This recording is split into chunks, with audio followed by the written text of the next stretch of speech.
تبارك الذي نزل الفرقان على عبده ليكون للعالمين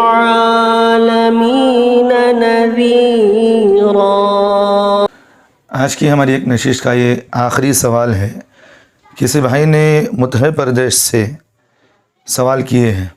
سوال یہ ہے کہ مفتی صاحب، ایک شخص نے قربانی کرنے کے لیے ایک بھینس رکھی تھی، اس نے قربانی کے دن بچہ دے دیا، تو اس نے بھینس کو تو ذبح کر دیا مگر بچے کو پال لیا، اب وہ کیا کرے؟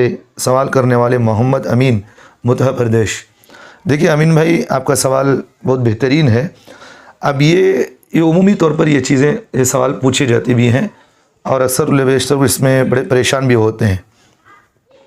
دیکھیے، قربانی کرنے کے لیے ایسا جانور خریدنا چاہیے جس سے آدمی کو فائدہ ہو اور اس میں کوئی پریشانی بھی نہ ہو۔ اب یہاں ایک مسئلہ یہ کھڑا ہوتا ہے کہ لوگ ایسے جانور کو خرید لیتے ہیں جو گھابن ہوتی ہے، یعنی بچہ دینے کے قریب ہوتی ہے تو خرید لیتے ہیں۔ جب ان کو یہ چیز معلوم ہوتا ہے کہ بھئی بچہ دینے والی ہے تو پھر آپ نہ خریدیں، کیونکہ آپ خریدیں گے تو پھر اس بچے کو بھی، جب بچہ جن دے گی تو پھر وہ بچے کو بھی قربانی کرنا پڑے گا۔ اگر وہ بچہ نہ بھی جنے، پھر ایسے قربانی کر لے تو پھر وہ مردے کے حکم میں آئے گا، پھر وہ دفن کرنا پڑے گا۔ تو بات سمجھ میں آ رہی؟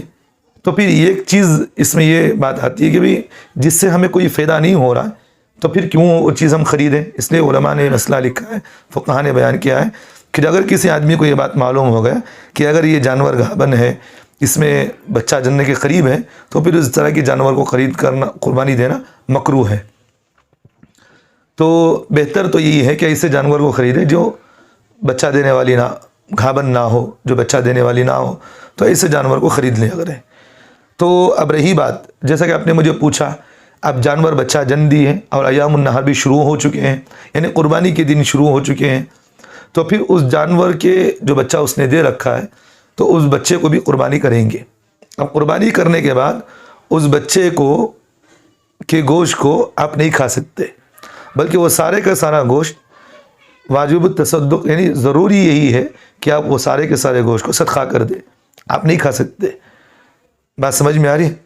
آپ بعض علماء یہ بھی کہتے ہیں کہ بھئی کیوں نہیں کھائیں؟ بہتر تو یہ ہے کہ بھئی نہ قربانی دے، بجائے قربانی دینے کے اس بچے کو کاٹنے کے کسی غریب کو دے دے، جان بھی بچ جائے گی، اس غریب کا بھی فائدہ ہو جائے گا۔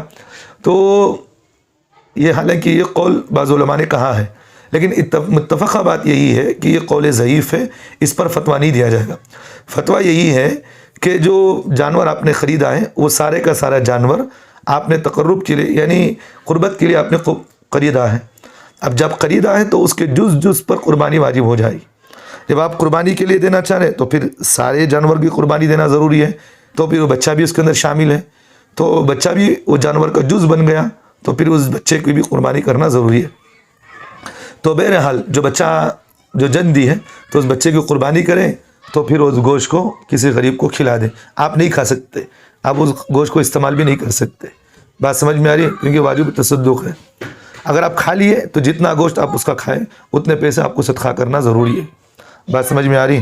تو امید ہے کہ آپ کو یہ مسئلہ سمجھ میں آ گیا ہوگا۔ دعا کریں کہ اللہ تعالی ہم تمام مسلمانوں کو عمل کی توفیق دے۔ جو کچھ بھی دلائل کی باتیں میں سائڈ ڈسکرپشن میں لکھ دیتا ہوں، وہاں ڈال دیتا ہوں، آپ وہاں دلائل بھی پڑھ سکتے ہیں۔ تو امید ہے کہ آپ کو سارا مسئلہ سمجھ میں آ گیا ہے۔ وَقُولُوا قَوْلِي هَٰذَا وَاسْتَغْفِرُوا اللَّهَ لِي وَلَكُمْ وَآخِرُ دَعْوَانَا أَنِ الْحَمْدُ لِلَّهِ رَبِّ الْعَالَمِينَ۔